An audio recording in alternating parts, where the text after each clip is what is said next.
Let me ask you a question, and I want you to really sit with this for a second. How many mornings have you walked into your kitchen or squeezed past someone in your hallway or climbed those stairs for the 1,000th time and thought to yourself, this house just doesn't work for us anymore? Maybe you bought a 4-bedroom colonial when your kids were little, and now those kids are gone, and you're heating and maintaining 2,200 square feet of living space for two. Or maybe it's the opposite. Your family has grown, and every Sunday morning feels like you're living inside a game of Tetris, trying to make all the pieces fit. Or maybe it's not even about the size.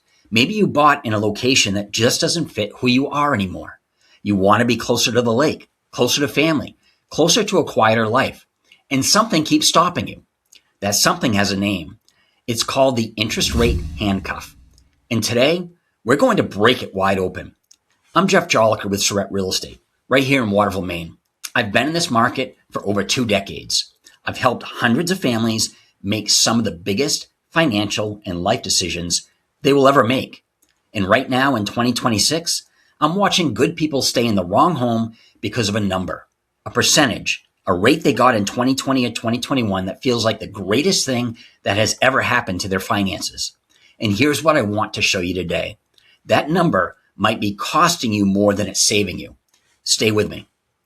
Let's define what we're talking about. The interest rate handcuff is a term we use in real estate to describe the psychological and financial freeze that happens when a homeowner with a sub 5% mortgage, let's say 3.25 or 4% rate that existed briefly in 2020 and 2021, refuses to sell because they can't stomach the idea of trading that rate for today's rates of 6 to 6.5%. And look, I get it. That feeling is real. If you have a $250,000 mortgage at 3%, your principal and interest payment is roughly $1,054 a month. That same mortgage at 6.75%, about $1,622 a month. That's $560 a month difference, $6,816 a year over 30 years. That difference is significant. So on the surface, the math seems to scream, stay put. Protect that rate. Don't move. But here's where that calculation breaks down. It only tells you half the story. And the half it's not telling you, that's the half that changes everything. Here's fact number 1. If you bought a home in Central Maine between 2017 and 2021, there is a very good chance that home has appreciated significantly. We're talking 30, 40, and sometimes 50% in value, depending on location and property type. The Kennebec County market has been one of the strongest performing real estate markets in all of New England over the past several years. Let's put some numbers to that. If you paid $180,000 for a home in Winslow in 2019, a comparable property today is likely worth somewhere in the range of $260,000 to $290,000. That's $80,000 to $110,000 in equity sitting right there now that you have access to if and when you decide to sell. Here's what most people don't factor in. That equity travels with you when you sell, and when you buy your next home, you bring that equity as a down payment. And a larger down payment means a smaller loan amount, which means your higher rate mortgage is on a smaller principal, which brings that monthly payment much closer to where you think it needs to be. Let me show you a real scenario. A homeowner in Oakland buys in 2020 for $210,000 at 3%. Current value, $295,000. Equity after payoff and selling costs, approximately $75,000. They want to move to a 1-floor ranch closer to family in Belgrade, priced at $310,000. They put that $75,000 down. Their loan is now $235,000 at 6.75%. Their monthly payment, approximately $1,500. Compare that to the person with zero down on the same house. They'd be paying over $2,000 a month. Your equity is doing the real work for you. That is not a small difference. Now I want to talk about something that does not show up on any spreadsheet, any interest rate calculator, or any mortgage comparison tool. And this is actually the part of this conversation that matters most to me. I call it the emotional and physical costs of staying. I'll give you some portraits. See if any of them feel familiar. Portrait number 1, the couple in their late 60s in a 2-story colonial in Fairfield. They've owned it for 22 years. They love it, but he had knee surgery last spring. And now those stairs every single day are a source of genuine fear. They've talked about moving to something single level for 2 years. They haven't because of the rate. Every day they stay, the risk goes up, the quality of life goes down, and the fear is growing. Portrait number 2, a young family, 1,100 square foot cape in Waterville, 1 bath, 2 kids under 6, and 1 more on the way. Every morning is organized chaos. There's no space for anyone.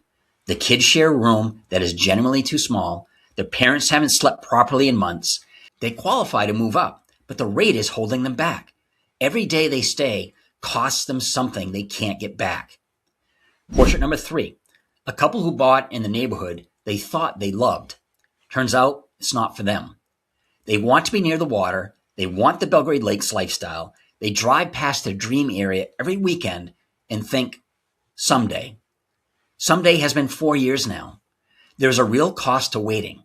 It's not just measured in dollars. It's measured in quality of life, in stress, in safety, in time with the people you love, in the years of your life that you spend in the wrong place. At some point, the financial comfort of a low interest rate is simply not worth what it's actually costing you. And I think somewhere you might already know that. Okay, let's talk about where rates actually come from, because I promise you the history here is more interesting than you think. If you bought a home in 1985, your interest rate was somewhere around 12%. 12%. And guess what? People bought homes. They moved. They lived their lives. They did not park on their couch for a decade waiting for rates to fall. In the 1990s, rates bounced between 7 and 9%. For most of the 2000s, we were in the 6 to 8% range. Totally normal. People bought, sold, refinanced when it made sense, and kept living. Then came 2020 and 2021. Rates dropped to historic lows. We're talking 2.5%, 3%, 3.25%, and it was wonderful for buyers. But here's the thing.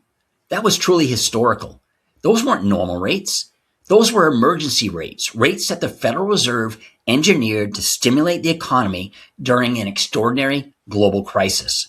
Expecting those rates to return as the new normal is a little like expecting your favorite restaurant to permanently charge pandemic-era takeout prices because they did it once. It was a moment, a very lovely moment, but it was a moment. The rates we're living with today, 6%, 6.5%, maybe 7%, these are historically normal. You've just been spoiled, and that's okay. We all were. But I'm waiting for rates to go down back to 3% is not a real, that's a wish. And in real estate, wishes don't build equity. Here's a phrase I use with every client in this situation. Marry the house, date the rate. What does that mean? It means the home you buy today is your long-term commitment, but the interest rate is just the current relationship you have with your lender. And that relationship can change. Rates will come down at some point. Nobody knows exactly when. Could be 12 months, could be 24, but when they do, and historically they always cycle, you refinance. You call your lender, you refinance your loan at the lower rate, and you capture that savings going forward. You cannot refinance the home you wish you had bought. You cannot refinance your quality of life, but you can absolutely refinance your rate when the market moves in your favor. And in the meantime, you're building equity on a home that actually works for your life. The people who waited in 2019 for a better market are now either renting at record rates or they bought anyway, and they have built significant equity since then. The people who moved to Central Maine in 2022 at 5.5% rates, many of them have already refinanced once. They're doing great. Let me walk you through the 4 most common scenarios I see in Central Maine right now and how when you run the real numbers. Scenario 1, the downsizer. If you're in a large home, 2,000 square feet, kids are gone, you're heating, maintaining, and paying taxes on space you don't use, you sell, pocket significant equity, buy a well-appointed 1,400 square foot ranch or condo. Yes, your rate is higher, but your loan is smaller. Your maintenance costs drop. Your utility bills drop. Your taxes on a lower priced property drop. In many cases, your total monthly housing cost goes down, even at a higher rate. Plus, you pocket the equity difference. This is frequently the most financially compelling move I show people. Scenario 2, the move-up buyer. You're in a small home. Family has grown. You need more space. better school district, garage, a yard the kids can actually play in. Your equity has grown substantially. You roll that equity forward as a large down payment. Yes, you have a higher rate, but on a moderate increase in loan size. The difference in your monthly payment is often far smaller than you imagined. And the daily quality of life difference? Enormous. Scenario 3, the lifestyle mover. You want to be somewhere different, near the water, near family, in a different town, different lifestyle. This is a lateral move. Similar price point, different location. Your equity covers most of your down payment. Your rate is higher, but your payment increase is manageable. And you're finally where you want to be. Scenario 4, the strategic seller. You're not sure where you're going yet, but you know your current home no longer fits. In this case, we list strategically, sell at maximum value in the current market, and you have flexibility, whether that's renting temporarily while you find the next perfect home, or using one of my 8 dual transaction frameworks to coordinate your sale and purchase simultaneously without being left without a place to live. The number one fear I hear from homeowners who are thinking about making a move is this: what if I sell and I have nowhere to go? I hear it constantly, and I want you to know that fear is completely valid. In a market with limited inventory, the idea of selling your home and then being caught without a landing spot is real. It has happened to people. I've seen it happen. But here's what I want you to also know. It doesn't have to happen to you. Not if you work with someone who engineers the transaction from the very beginning to protect you. I have 8 different pathways for managing simultaneous sale and purchase in this market. We use the right addenda, the right contract structure, the right timeline tailored to your specific risk tolerance and your specific situation. I call it my No-Homelessness Promise. When we list your home, we do not leave you without a plan for what comes next, period. Whether that means a sale contingent upon finding a replacement property, a leaseback arrangement that lets you stay in your home for a period after closing, a bridge loan structure, or coordinating a closing date with surgical precision, we have options, real options. And I walk every client through exactly which one fits their situation before we ever put a sign in the yard. So let me bring this home for you. And I mean that literally.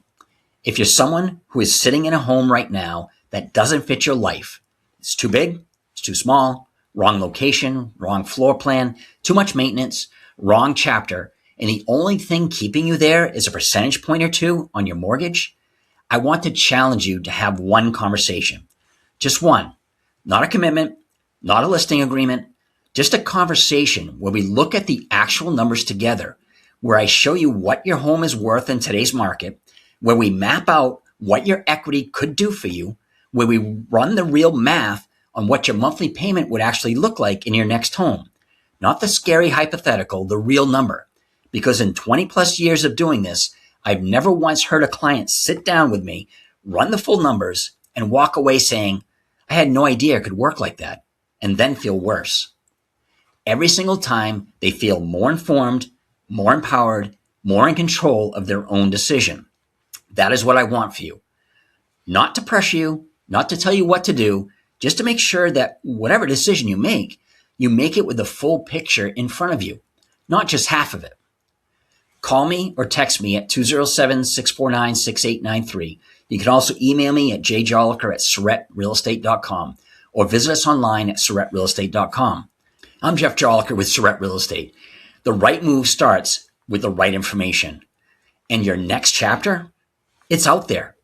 Let's go find it.